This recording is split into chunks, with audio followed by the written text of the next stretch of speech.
One rainy night, a pregnant woman collapsed by the roadside. No one stopped, except for one young black waiter just fired for sharing his last meal with her. He knelt beside her, helped her to her feet, and brought her home. What he didn't know, she was the long-lost daughter of a powerful CEO. And what happened next might just make you believe that kindness truly has the power to change destiny. Before we dive into this story, let us know where you're watching from. We'd love to hear your thoughts.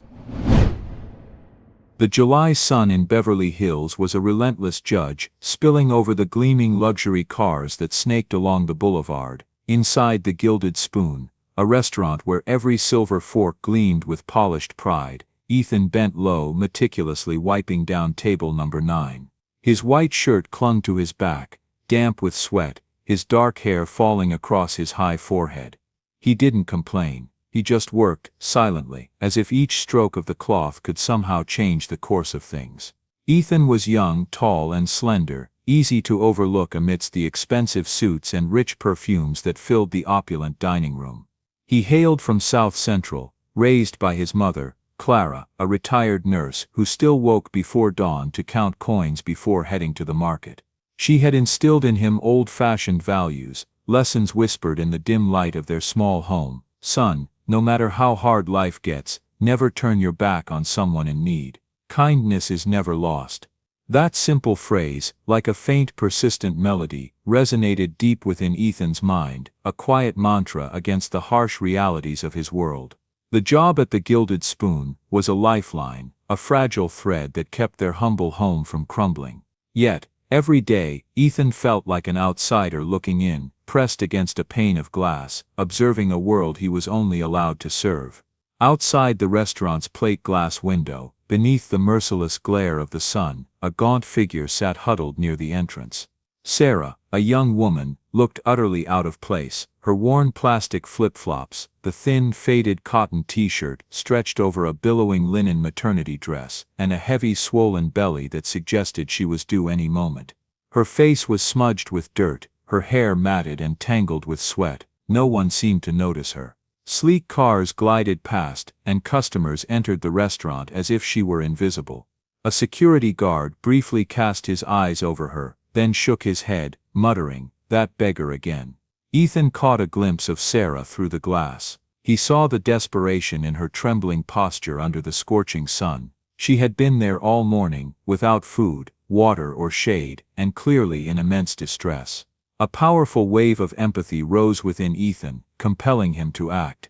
During his short break, he discreetly slipped outside. In his hand was a small brown paper bag containing a takeout container he'd bought with his own money, the little he had left after bus fare, and a small amount sent to his mother. Half a portion of his leftover pasta from lunch, a piece of bread, and a bottle of cold water. He looked around like a thief, his eyes darting towards the scowling face of the manager, Mr. Harrison, who was standing by the cash register. Ethan swallowed hard. He knew he'd be in serious trouble if caught. The questions flickered through his mind, but when he looked back at Sarah, the gnawing compulsion to help outweighed his fear. He knelt beside Sarah, his heart pounding with both apprehension and a fierce desire to alleviate her suffering. "Hey ma'am, eat this, please, just have a little something," Ethan whispered, his voice laced with genuine concern. Sarah looked up, startled, her eyes, dulled by hunger and fatigue, flickered with a faint spark of hope. Her lips trembled with thirst and exhaustion. "Thank you. God bless you," she whispered weakly, taking the brown paper bag with trembling hands. Ethan offered a small anxious smile mixed with quiet satisfaction, then quickly retreated inside before anyone noticed. What Ethan didn't know was that his small act of kindness was about to change his life forever. That evening, after the last customer had departed, the restaurant manager, Mr. Harrison, stormed in, his face contorted with anger, pale from the summer heat. Harrison, a white man, always seemed to scowl at Ethan, as if he were a wrinkle in a pristine satin tablecloth. He never bothered to use Ethan's name, but his eyes never forgot the color of his skin. Mr. Harrison was ambitious, constantly under immense pressure from Mr. Kenneth Sterling, the restaurant group's owner, to maintain the Gilded Spoon's impeccable image and profit margins. He'd received a stern reprimand just last month about a minor customer complaint, and his paranoia about anything tarnishing the restaurant's reputation was at an all-time high. "Who gave food to the beggar outside?" he bellowed, his voice echoing through the empty space like a knife, slicing through the stillness. The entire staff froze, a heavy silence descending. No one uttered a word. Mr. Harrison spun around, his eyes searching until they landed on Ethan, like a hawk spotting its prey. "You," he pointed a rigid finger at Ethan, "I saw you on the CCTV. You left your post to feed that girl. In this establishment, food is for paying customers. You are here to work, not to play the saint." Mr. Harrison advanced on Ethan, his gaze filled with palpable contempt.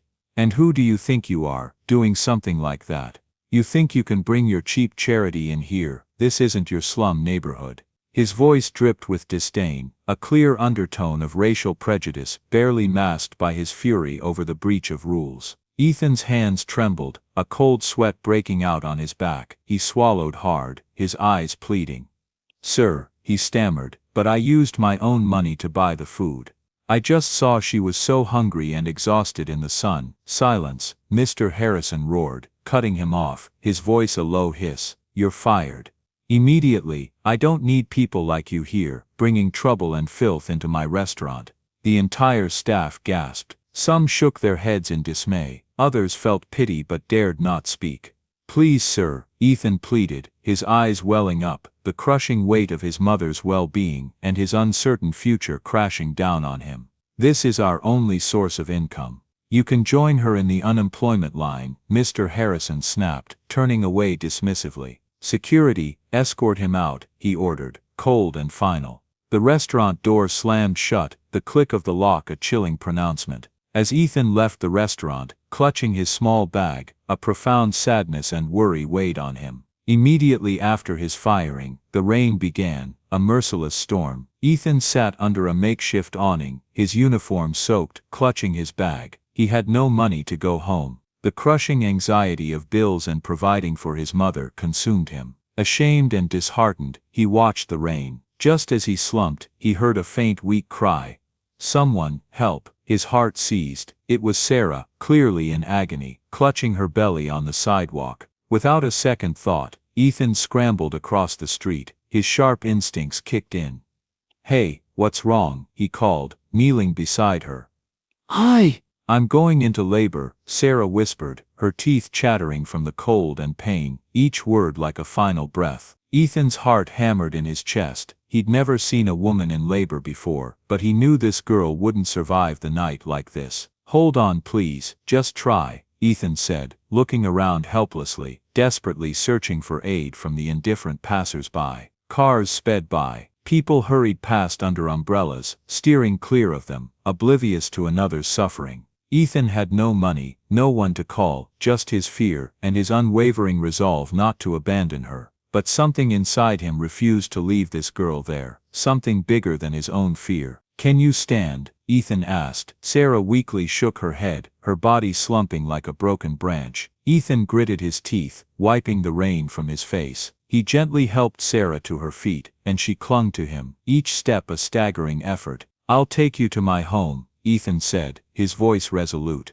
"My mother can help you." Together, they loitered through the deserted streets, under the relentless downpour. Ethan's clothes were soaked through, his heart pounding, a sense of desperate urgency enveloping him. He murmured constant words of encouragement to Sarah, who was gasping with every breath. Finally, after what felt like hours of agonizing struggle, they reached Ethan's humble abode nestled deep. Ethan pushed open the door to his tiny house, where a faint yellow light spilled out, just enough to reveal the worn, familiar furniture. "Mom," he called out, his voice urgent, breathless. Clara, Ethan's mother, who had been mending clothes under the dim light, looked up with a start. When she saw her son supporting a drenched, heavily pregnant woman, she understood immediately. As a retired nurse with years of experience in community clinics and underserved areas, she didn't panic. She had seen and assisted with many births in makeshift conditions, so she knew what to do. Her eyes quickly scanned their small, cramped house, which was nonetheless filled with an abundance of love. Even through the dirt and exhaustion, Clara felt a faint, unsettling familiarity in Sarah's eyes, a ghost of a memory she couldn't quite grasp. "Son, bring the girl in gently," she said, her voice calm but authoritative. She quickly cleared a small corner of the living room, spreading a clean blanket on the floor. "In our neighborhood, it's not easy to get to a hospital in time, and money is scarce. She's about to give birth. I'll help her right here." Sarah was eased onto the makeshift bed, moaning in pain, sweat beading on her forehead, despite the cold. "I think the baby's coming," she panted, clutching Ethan's hand. Clara immediately examined Sarah, her face showing concern but maintaining the composure and experience of a seasoned professional. "That's right, the baby is coming. Ethan, get me clean towels and warm water, hurry." The next 30 minutes passed in a blur of agonizing moans and hushed reassurances. Ethan held Sarah's hand tightly, whispering, "You can do it. Don't give up. Breathe in, breathe out." He wiped the sweat from her forehead, his eyes filled with worry and admiration. Sarah cried out in pain, her body shaking violently, but under the professional and comforting guidance of Clara, she pushed with all her might. Finally, with one last push, a sharp cry echoed through the small room. Sarah had given birth to a baby girl. Clara lifted the baby, cleaned her gently, and placed her in Sarah's arms. "You did it, my dear," she said, her voice filled with pride and warmth. "A healthy baby girl." Ethan smiled through his tears as he watched Sarah cradle the tiny, crying bundle to her chest, her face exhausted but radiant. "You did it," Ethan whispered, wiping Sarah's forehead. "You're safe now, the baby too." Sarah looked at him with tired eyes, her lips trembling with exhaustion but shining with infinite gratitude. "Thank you both. Why did you help me? You don't even know who I am," she asked, her voice weak but full of wonder. Ethan's gaze drifted toward the dark window, his tone low. "Because I know what it's like to be left behind. And because my mother always taught me, no matter how cruel life gets, we have to hold on to compassion." He turned back to her, eyes steady. "I didn't care who you were. I just saw someone who needed help. I couldn't walk away." Sarah stared at him, still unsure. Was kindness like this real, or just another illusion? Clara stepped forward and handed Sarah a warm cup of tea, her voice soft. "My son's kindness isn't random, dear. It's God's way of saying your story isn't over yet. This little one," she reached out, touching the baby's cheek with reverence, "is a blessing, and so are you." Ethan leaned in a little closer. "What's your name?" he asked gently. Sarah hesitated, then whispered, "Sarah." Her voice faltered as emotion surged in her chest. She paused, searching for strength. "I don't remember my real parents," she began, eyes distant. "The only person I ever called Mom was a woman named Miss Stella. She said she found me on the roadside when I was about 3. She asked my name, and I said Sarah. So that's who I became." She looked down. "Growing up with her felt like prison. She made me sell flowers on the street every day, rain or shine, sick or not. If I didn't bring in enough money, she'd beat me and leave me hungry. I never had friends. I didn't even know what love looked like." Her voice dropped further. "When I was 16, she said I was old enough to start dating men for money. I refused. She beat me till I couldn't move, then threw me out into the night. I slept under bridges. People spit at me, cursed me. I was nothing." She exhaled shakily. "Then I met Caleb. He was the first person who smiled at me without asking for something. He let me stay, fed me, made me laugh. I thought he cared. But when I told him I was pregnant, he left. Just walked out. No goodbye." Sarah's hands clenched around the teacup. "After that, no one wanted to help me. People looked at me like I was filth. I begged. I endured. I nearly died. 3 months ago, I snuck into the back of a cargo truck headed to LA. I thought maybe, just maybe, the city of dreams would be different, but there was no help. Just more hunger, more fear." Silence settled, broken only by the baby's gentle breaths. Then Sarah turned to Ethan and Clara, her eyes brimmed with tears. "But today, you stopped. You saw me. You gave me food when you had so little. You carried me through the rain. And you helped me bring my child into this world, when no one else would even look at me." Ethan reached out and clasped her hand tightly. "You're not dirt," he whispered, his voice thick with emotion. "You're someone's child. Now you're a mother, and from tonight, you are my sister. You are not alone anymore." Sarah burst into uncontrollable sobs, burying her face in her hands. She hadn't cried like that in years, the long-suppressed pain finally overflowing. Ethan held her close, both of them sobbing as Clara watched from the corner of the room, her eyes glistening with emotion and pride for her son. As the tears subsided, Clara moved closer and sat down. "Life may have pushed you into the mud," she said gently, stroking Sarah's hair. "But sometimes all it takes is one hand to pull you out. Ethan's kindness tonight wasn't random. It's God's way of telling you that your story isn't over. This little one is a blessing, and so is your life." Sarah slowly nodded, wiping her face. For the first time in years, she felt something she thought she had long lost: hope. At dawn, Clara entered, carrying a tray with hot porridge and a warm cup of water. "Good morning, my children," she greeted softly. "You both need to eat," she said, sitting beside them. "Especially you, Sarah. You need your strength to nurse the baby." "What's her name?" she asked. "Faith," Sarah replied, her gaze soft on her daughter. "Because God was with me through the storm." Clara nodded, her face softening. "That's a beautiful name for a precious child, a child of faith." As Sarah ate slowly, Ethan watched her silently. There was so much he wanted to ask, but he didn't want to press. He felt a strange connection to this girl, as if fate had somehow brought them together. Life in Ethan's humble home began simply but warmly. Each morning, Ethan would wake early to fetch water and tidy their small room, while Sarah nursed baby Faith. Their routine became simple yet sacred: warming porridge, washing baby clothes, and sitting quietly under the weak ceiling fan, sharing stories of pain, laughter, and survival. Sarah was healing, but not just from childbirth. She was healing from years of rejection, abandonment, and suffering. Some nights, Ethan would wake up to find Sarah sitting silently in the dark, staring at her baby, tears silently streaming down her cheeks. He sensed the profound fear and insecurity still lurking within her, the anxiety about the future, and whether she could protect this tiny, helpless life. To ensure Sarah and baby Faith were as comfortable as possible, Ethan had given up the only bed in the house to Sarah and the baby. Clara herself always slept with them in the room, caring for Faith and Sarah. Ethan slept on the old sofa in the living room. Though uncomfortable, he felt a sense of peace knowing his mother and his sister were getting proper rest. The savings of Ethan and his mother were incredibly meager, only a few $100s, barely enough to cover a few urgent expenses or purchase the most basic necessities until the next paycheck. When Sarah arrived in such critical condition, Clara had used a significant portion of this precious reserve cash to buy essentials for Sarah and baby Faith: a few newborn clothes, simple food, and other small items. This was a tremendous sacrifice, demonstrating her deep kindness and compassion, because in their circumstances, every single penny was invaluable. Yet things were not easy for Ethan either. Without the job at the Gilded Spoon, he had no stable income. He tried to pick up odd cleaning jobs in the neighborhood, helping a neighbor at the local market for a little cash, or sometimes a few leftover food items. Every evening, returning home, the worry about money crept into his mind. He was terrified he wouldn't be able to provide for his mother, Sarah, and Faith. He feared they would once again face destitution, or worse, be forced back onto the streets. One afternoon, as they sat outside their house, Sarah finally spoke about something she had kept hidden in her heart.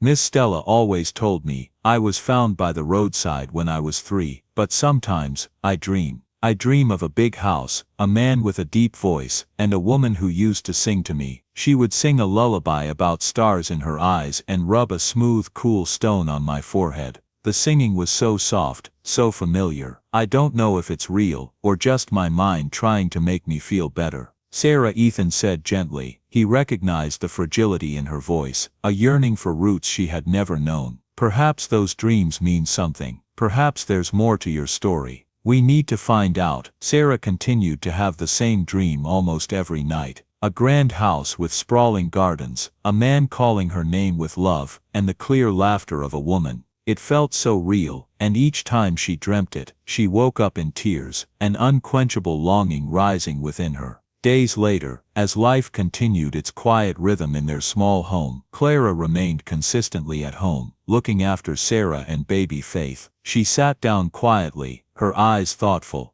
"Do you have any marks on your body?" Something unique, a birthmark or a scar. Sarah paused, thinking. On her upper arm, there was a small faded crescent-shaped birthmark. I've had this since I was little, she pointed to it. Clara's eyes widened slightly, but she quickly masked her surprise. Her mind, with its years of nursing experience and countless interactions with families, began to connect seemingly unrelated pieces of a puzzle. The faint familiarity she'd felt in Sarah's eyes, the unusual dreams, she remembered an old story, a tragic one. I once knew someone, she said softly, almost to herself, a very wealthy man. His daughter had the same birthmark, exactly like yours, and in the same place. It was a long time ago. Clara seemed preoccupied that evening, and Ethan noticed Sarah frequently tracing her birthmark, a mix of skepticism and hope in her eyes. A week later, Clara, with a serious but joyful expression, gathered them.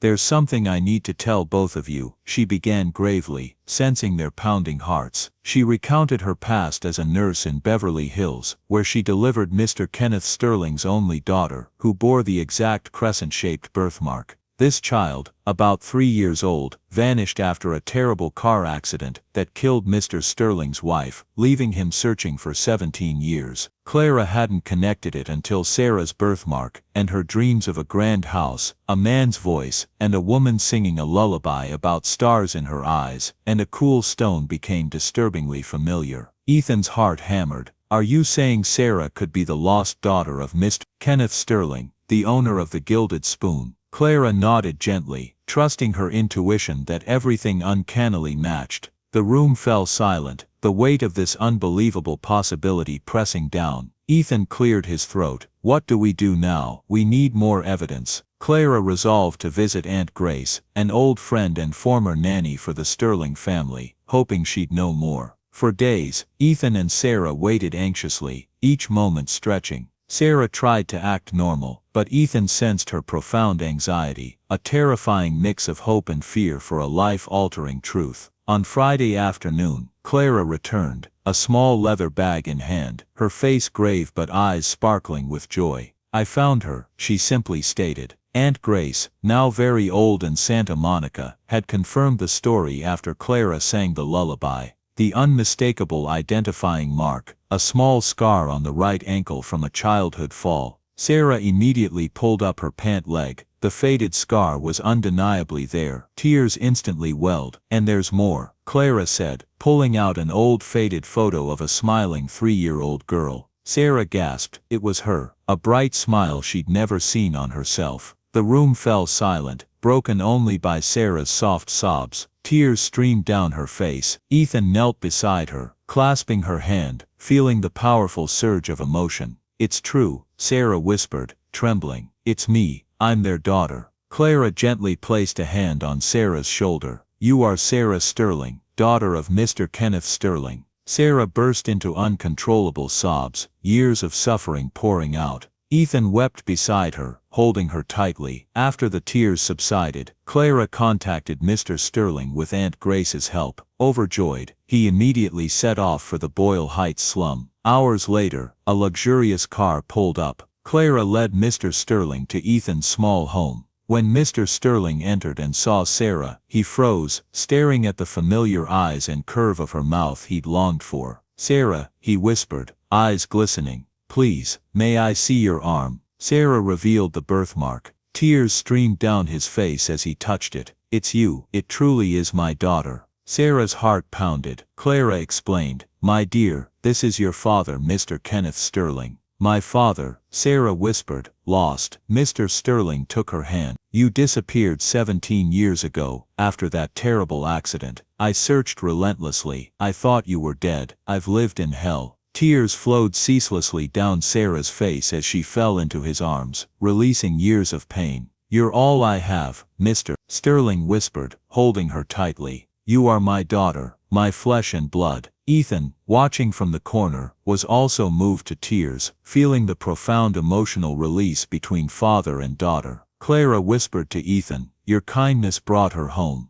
You gave a father his child back. You did a great thing. The room filled with the bittersweet solace of a family reunited. Mr. Kenneth Sterling returned to his mansion with Sarah and baby Faith. Clara also moved in to help them adjust. Mr. Sterling was overjoyed to be a grandfather, spending all his time with Faith. He quickly made up for Sarah's lost years, the best medical care, beautiful clothes and lawyers to formalize her identity. He set up a substantial trust fund for Faith. Ethan soon learned Mr. Kenneth Sterling owned the Gilded Spoon, where he'd been unjustly fired by Mr. Harrison. Initially, Ethan felt awkward. Mr. Sterling noticed. He sighed, placed a hand on Ethan's shoulder. "Ethan," he said, heartfelt, "I know you were treated unfairly in my establishment. I am deeply ashamed. But your kindness, it saved my daughter and my granddaughter. You brought me back what is most precious." Sarah was determined Ethan's kindness wouldn't be forgotten. She found her father. "Dad," she began, resolute, "Ethan did more than just give me a meal. He saved me. He risked everything, when no one else would. He fed me, carried me in the rain, brought me home, and his mother helped me give birth. He even lost his job at your restaurant because he chose kindness over rigid rules." Every word was an affirmation of Ethan's extraordinary kindness. Mr. Kenneth Sterling listened with astonishment. Tears welled. "My son," he said, voice trembling, "I cannot believe such kindness was punished in my own business. You saved my family." He smiled. "And now you will be a part of my family, not just an employee. You can call me Uncle Ken." Immediately, Mr. Sterling offered Ethan a position as senior assistant manager at a newly acquired, high-end restaurant within his group. This role allowed Ethan to learn every aspect of fine dining under Mr. Sterling's direct mentorship. With his emotional intelligence and innate talent for reading people, Ethan would be an exceptional leader, fostering an environment where kindness was valued. The job came with a generous salary, benefits, and a comfortable, newly furnished apartment for his family. Mr. Sterling also presented Ethan with a sizable scholarship fund for Clara and for Ethan's continued education in hospitality management. Ethan was stunned. "Sir, I don't deserve this," he choked out. "I just did what anyone should do." "You deserve everything, Ethan," Mr. Sterling said, a warm smile on his lips. "You taught me a lesson money can't buy. You brought me back what is most precious, my daughter and my granddaughter. You saved my family." He smiled. "You can call me Uncle Ken." With his new position and financial support, Ethan moved his family into the comfortable apartment. Clara could finally rest. He afforded a reliable nanny for Faith. Sarah, with her father's and Ethan's support, began school. She decided to pursue a degree in social work, hoping to establish a foundation that would provide safe havens for homeless pregnant women, ensuring no one else would suffer as she had. She was determined to turn her pain into purpose. Years later, on a bustling Los Angeles street, a new restaurant opened, Second Table. A soft, elegant blue neon sign glowed. Inside, the space was warm and refined. There were tables with crisp white linens, and simple wooden tables by large windows. A prominent plaque near the entrance read, "At Second Table, every meal is a second chance. A portion of all proceeds supports local shelters, and we offer complimentary meals to those in need, no questions asked." Ethan, now in his mid-30s, no longer the slender waiter, stood with a grounded presence. More mature, his eyes still held deep empathy, but now with the calm assurance of a seasoned manager and successful restaurateur. He moved between tables, observing, a knowing smile playing on his lips. One evening, after the dinner rush, Ethan walked to a simple wooden table by the window. On it, a thin homeless man quietly enjoyed a complimentary bowl of hot soup and fresh bread, his eyes filled with profound gratitude. Ethan bent down, gently wiping the wooden surface. He no longer felt shame or fear. He looked at the man, then out onto the street, where many Sarahs might still struggle in the shadows. He smiled faintly, not for wealth, but for something simpler, deeper. He knew he was exactly where he needed to be. A place where no one was overlooked. A place where every table, grand or humble, was a second table. A second chance. And in the quiet hum of the restaurant, he heard it again, like an eternal melody, his mother's voice. "Son, no matter how hard life gets, never turn your back on someone in need. Kindness is never lost." This time, the sound was no longer a distant reminder, but a self-evident truth, the very foundation of the life he had built. The circle had closed. Join us to share meaningful stories by hitting the like and subscribe buttons. Don't forget to turn on the notification bell to start your day with profound lessons and heartfelt empathy. Join us to share meaningful stories by hitting the like and subscribe buttons.